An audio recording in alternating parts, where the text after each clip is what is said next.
Hey, what's up YouTube? Saf here on Super Saf TV, and in this video I'm going to be comparing the specs of the Canon 70D to the Canon 60D. Now the 70D has just been announced today and it's aiming more at those filmmakers out there, and it boasts a highly improved autofocus system for movies.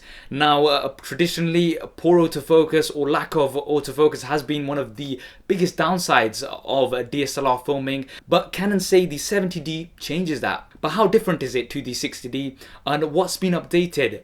Do hit that thumbs up button and let's find out in this head-to-head spec comparison. So starting off with sensor size and resolution, the 60D 18 megapixels versus a 70D 20.2 megapixels. So you've got high megapixels on the 70D and it's a slightly larger sensor as well. The 60D has the DIGIC 4 processor, whereas the 70D has the DIGIC 5 Plus processor, so higher processor on the 70D as well. Looking at the autofocus on both of these, the 60D 9 cross type AF points, whereas the 70D 19 cross type AF points. So that's the points that you've got on all cross type on both of these. So you've got lots of additional cross type points on the 70D, so good improvement there.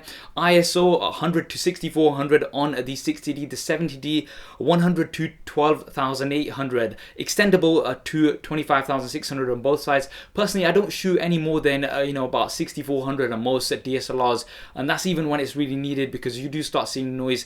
But the 70D is generally going to perform a little bit better in low light. Looking at the continuous shooting, the 70D 7 frames a second, 60D 5.3 frames a second, so a higher burst rate on the 70D. It's going to be great if you're going to be shooting fast moving subjects and sports, etc. That's going to be really good for that. Viewfinder coverage, now the 70D 98% coverage, the 60D 96% coverage in the viewfinder. I personally really like 100% full coverage viewfinder, but you've got slightly less on both of these here.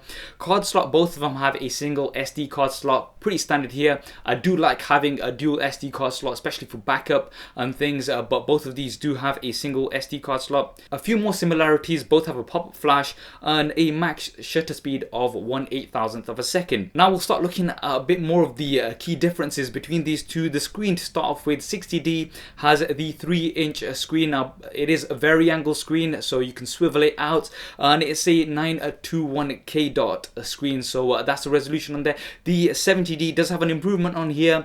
It's got a 1040 dot vari-angle screen, and that's also 3 inches, but you've got higher resolution on here, and you can also swivel and rotate this. Swiveling and rotating the screen is a big advantage, especially when it comes to video. But the 70D is also a touch screen, something that's new. It came with the 650D initially, so Canon offering the touchscreen on some of their newer DSLRs, which is absolutely great. Now continuous autofocus in movie mode. Now this is very interesting. The 60D did not have continuous autofocus in movie mode. The 70D has the Dual Pixel CMOS AF technology, which is what Canon have been really shouting about with this. It enables a fast and smooth autofocus tracking while shooting, which is absolutely great. And looking at the examples, it does look very promising. I really do want to try this out, and the examples look very promising here.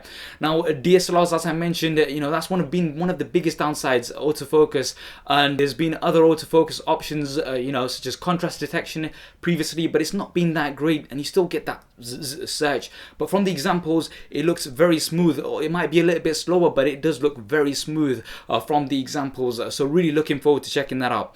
Now in terms of the video modes, you've got 1080p at 24, 25 and 30 frames a second at 1080p on both of these, as well as 720p at 50 and 60 frames a second. Pretty standard there. Max recording length is also the same, 29 minutes and 59 seconds, and you've got a mic in both of these cameras as well. I would have preferred a headphone jack out as well, especially because the 70D is aimed at the filmmakers. Having that headphone out is very useful, but that is lacking on both of these cameras. Wireless transfer, the 70D has a built-in wireless transfer. The 60D does not have wireless transfer. So with the 70D, you're going to be able to transfer your images wirelessly to a smartphone, a tablet or a laptop, which is absolutely great. And you're also going to have some remote controls over the camera via the devices as well, which is absolutely great. Now Now looking at the weight and the dimensions, they are exactly the same weight, 755 grams, but the 7D is actually smaller, slightly smaller and a little bit more compact than the 60D. Nothing significant here, but it is a smaller device. Now finally looking at the price, now the 60D currently it has dropped quite a bit in price, 550 to 600 pounds here in the UK, a bargain for a DSLR of this quality, or roughly about $600 in the US. The 70D at this point in time pre-ordering £1,080 roughly here in the UK, or roughly about $1,200 US. So, you know, quite a big difference here, almost a double the price. Now, when a new camera does come out, you know, initially the prices are quite high and then they do seem to drop, you know, after a few months. But currently speaking, if you are going to be pre-ordering the 70D, which is due to be released in September sometime, you are going to be paying quite a premium for it, double the price of the 60D. Now, to summarize, the 70D is a big improvement over the 60D, I think.